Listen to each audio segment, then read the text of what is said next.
तो नमस्कार, मेरा नाम है पुनीत राज और आज मेरे सेट पर आप सभी का वेलकम है और आप सभी को मकर संक्रांति हार्दिक शुभकामनाएं। आप सभी को हर हर महादेव, भोलेनाथ की कृपा आप सभी के ऊपर, आपके परिवार के ऊपर बनी रहे। और जैसे कि अभी इन्होंने मेरे से सवाल किया कि पुनीत राज की जर्नी सूरज तक कैसी रही। बहुत इंजॉयफुल रही। कुछ लाइफ में आया भी और कुछ लाइफ से गया भी।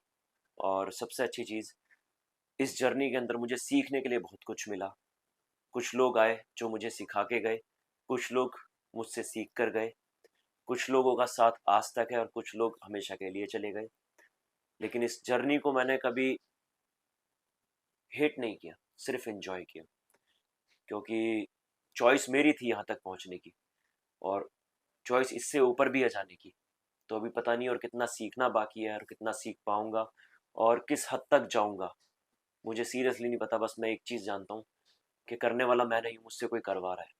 बस उनका आशीर्वाद बना रहे मेरे भोलेनाथ का, और सब कुछ उन्हीं की मेहरबानी है मुझे यहाँ तक लाने में। और मेरे पिताजी का आशीर्वाद रहा है मेरे ऊपर, मेरी माँ का आशीर्वाद रहा है, मेरी मेरी माय हाफ मेरी वाइफ का मेरे को बहुत अच्छा सपोर्ट रहा है मेरे साथ। और अभी सबसे अच्छी चीज़ जो मेरे जीवन में हुई है कि मेरे जीवन में एक मेरी नन्ही परी है, ये मेरी बेटी। हो सकता है शायद उसकी उसकी जो एनर्जी है वो मुझे डेली एक एनर्जी देती है यहाँ तक पहुँचने के लिए और इससे बड़ा करने के लिए। तो मुझे लगता है कि शायद मैं अब रुकूंगा नहीं। पहले बीच में ख्याल आए थे मेरे पिताजी के जाने के टाइम पर कि मैं अब कुछ नहीं कर पाऊंगा, लेकिन अब मुझे लगता है कि अब मैं बहुत कुछ कर दूंगा। और शायद इधर एक चीज़ होती है, हमारी आत्मा, हमारी सोल, वो कभी गलत नहीं होती।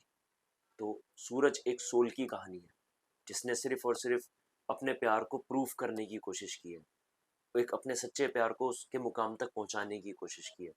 तो बस मैं उसी प्यार के चलते अपने प्यार को बचाने के लिए, उसको सक्सेसफुल करने के लिए इस जर्नी को लड़ रहा हूँ। इसे हंसी खुशी लड़ रहा हूँ, लड़ भी नहीं रहा हूँ, हंसी खुशी लड़ रहा हूँ। और पूरी फैमिली को एक, हाँ मतलब हर घर की एक फैमिली को इस मैसेज को पहुंचाने की पूरी कोशिश कर रहा हूँ कि प्यार वो नहीं होता जो आज का यूथ करता है, प्यार वो होता है जो कभी राधा कृष्ण ने किया था। तो बस उसी चीज़ को फॉलो करके लोगों तक एक अच्छा मैसेज पसंद नहीं है वैसे। और वो मेरा बहुत ख्याल रखती है। और कभी मुझे कुछ एक्शन सीक्वेंस में चोट लग जाती है, कुछ भी होते हैं, वो उनके एकदम एग्रेशन है, माँ वाला एग्रेशन आ जाता है, तो मैंने कहा था ना, तू ध्यान क्यों नहीं रखता इस तरीके से। वो मेरे को मतलब केयर करती है मेरी, तो एक उनके साथ मेरे एक माँ वाला टच है। और मैं जब भी उनके पास रहता हूँ ना, तो मेरे को हमेशा अपनी माँ की याद आती है जिस टाइम दिल्ली में। तो बस उनके साथ थोड़ा है मेरा क्लोज रहना, रहता हूँ सेट पे। बाकी मेरे कुछ क्रू मेंबर हैं, जैसे हमारे ईपी हो गए, मेरे प्रोडक्शन के कुछ मेंबर हैं, उनके साथ मेरा टाइम अच्छा निकलता है। उनके साथ एक अलग बॉन्ड है मेरा। बाकी सेट पे थोड़ी बहुत अगर हंसी मजाक अगर होती तो हमारे डायरेक्टर सर गौतम, इनके साथ मैं बहुत चिल मारता हूँ। क्योंकि यार देखो, हर कोई यहाँ पे अपने घर परिवार से बहुत दूर से आया हुआ है। जी। जितने दिन हम रहते हैं यहीं पे रहते हैं। हुँ, तो मुझे लगता है कि जब तक हम यहाँ हैं तब तक यही हमारा परिवार है। इनके साथ जितना खुशी खुशी रहेंगे उतना अच्छा काम कर पाएंगे, उतना अच्छे तरीके से चीज़ों को हुँ। मैनेज कर पाएंगे। बिग बॉस भी बहुत ज़्यादा ज़ोरों-शोरों से है, तो बिग बॉस को थोड़ा बहुत फ़ॉलो कर रहे हैं? यार बिग बॉस फॉलो करने का मेरे को बिल्कुल टाइम नहीं मिल रहा है, क्योंकि मैं अपने शो को फॉलो नहीं कर पा रहा हूँ जी, एक्चुअली। जी। 16-16, 17-17 घंटे की शिफ्ट हो जाती है हमारी जी। अभी भी। मतलब आप मेरी शक्ल देख रहे हो कैसे 12 बजे हुए हैं।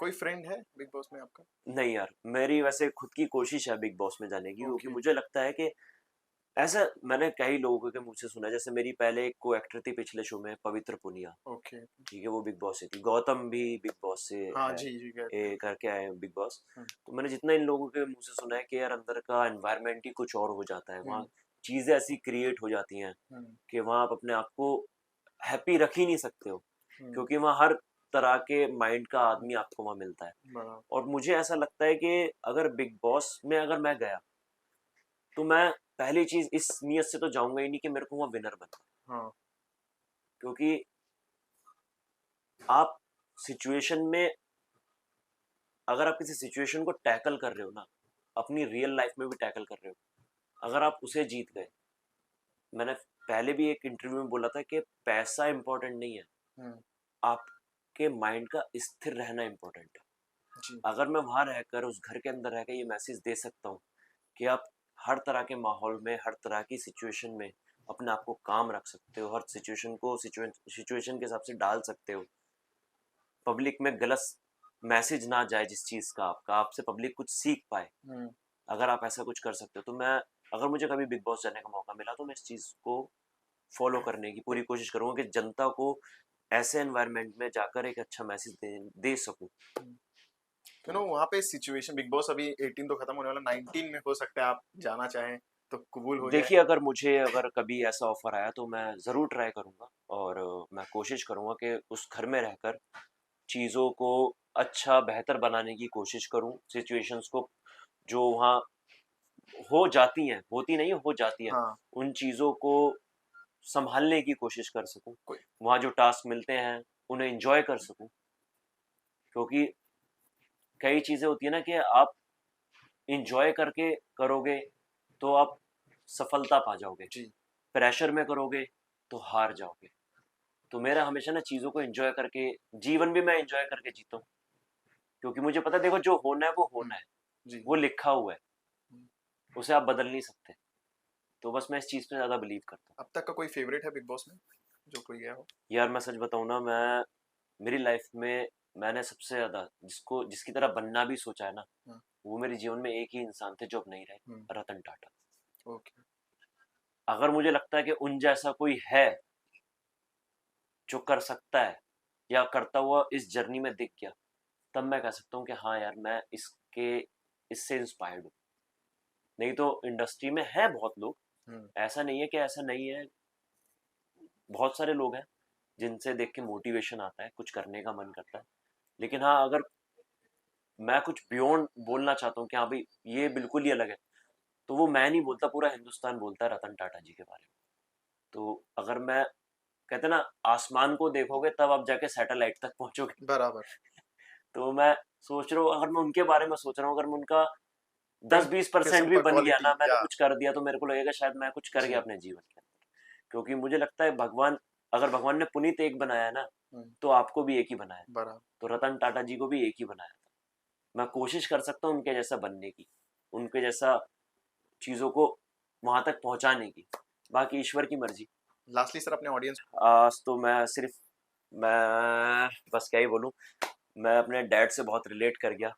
तो उसमें एक कहूँ, अपने टाइम की कीमत समझो, उसे कहीं भी वेस्ट मत करो, और अपने करियर को बनाने पर फोकस करो जिससे आप समाज कल्याण का उद्धार कर सको, माता पिता का ख्याल रखो, हेल्दी रहो सबसे ज़्यादा ज़रूरी, और खुश रहो, और खुशियाँ बांटो।